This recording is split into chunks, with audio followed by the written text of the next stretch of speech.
بغیر اس کے کہ ان کے ثواب میں کوئی کمی کی جائے۔ اور جس نے اسلام میں کسی بری بات کی ابتدا کی تو اس پر اس کے اپنے عمل کا گناہ بھی ہے، اور جو لوگ اس کے بعد اس پر عمل کریں گے اس بری بات پر، تو اس پر ان کا گناہ بھی ہے، بغیر اس کے کہ ان کے گناہ میں کچھ کمی کی جائے۔ یعنی نیک کام کی بنیاد ڈالنے والے کو، جو خود اس نے نیک کام کیا، اس کا اجر تو ملے گا ہی، لیکن اس کے بعد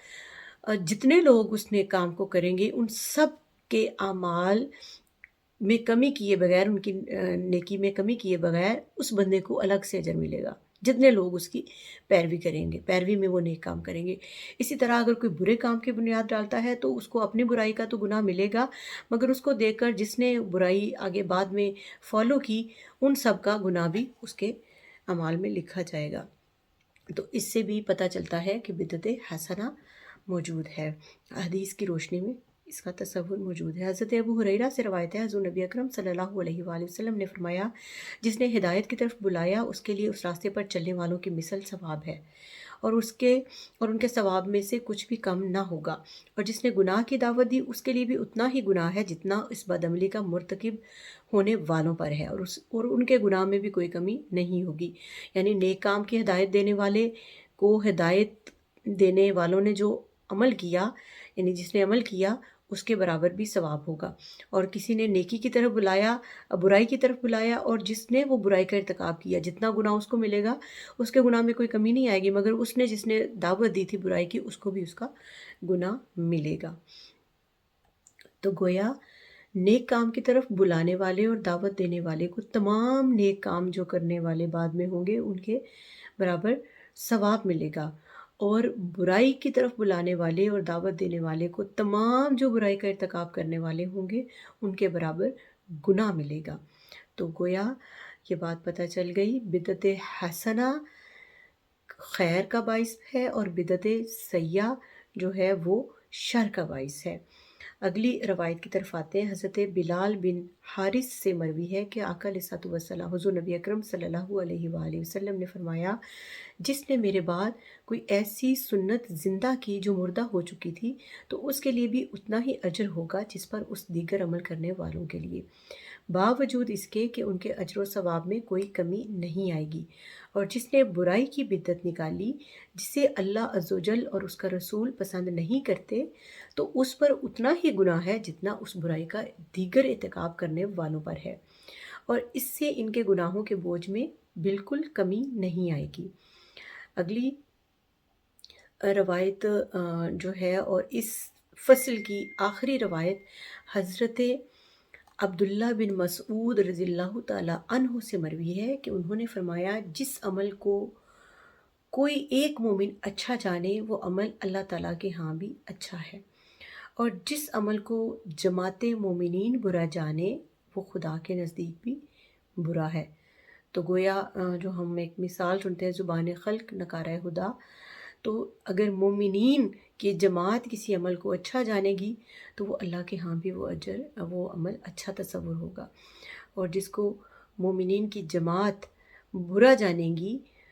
وہ خدا کے نزدیک بھی برا ہوگا۔ تو گویا آج کے اس باب میں باب نمبر جو 13 تھا وہ مکمل ہوا منہاج السوی سے، اور اس میں ہم نے حضور علیہ الصلوۃ والسلام کی سنت مطہرہ کو مضبوطی سے تھامنے کی فضیلت، اہمیت اور اس کا اجر جانا، اور آقا علیہ الصلوۃ والسلام سے کوئی ایسی بات منسوب کرنے کا وبال بھی جانا کہ جو آپ صلی اللہ علیہ وسلم کی سنت اور قرآن سے متصادم ہے۔ پھر بدعت سیئہ اور بدعت حسنہ کے بارے میں ہم نے پڑھا، اور بدعت حسنہ کی جو اس کا قرآن اس کا جو حدیث مبارکہ سے اس کا ثابت ہونا بھی ہم نے جانا، اور اس کی فضیلت بھی ہم نے جانی۔ تو حضور علیہ الصلوۃ والسلام کی سنت ہی یہی میسیج ہے سیدی شیخ الاسلام کی تعلیمات کا، اور یہی آپ کی کتابوں سے اور آپ کے جو خطابات ہیں، آپ کے جو لیکچرز ہیں، ہمیشہ یہی ہمیں ان سے درس ملتا ہے کہ آقا علیہ الصلوۃ والسلام کی سنت کو، اللہ کے قرآن کو اور آقا علیہ الصلوۃ والسلام کی سنت کو مضبوطی سے تھامیں، یعنی تعلق باللہ اور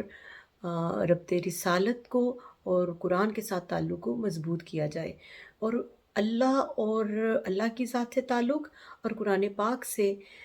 تعلق اور اس پر عمل اس وقت تک ممکن نہیں جب تک ہم در مصطفیٰ صلی اللہ علیہ وآلہ وسلم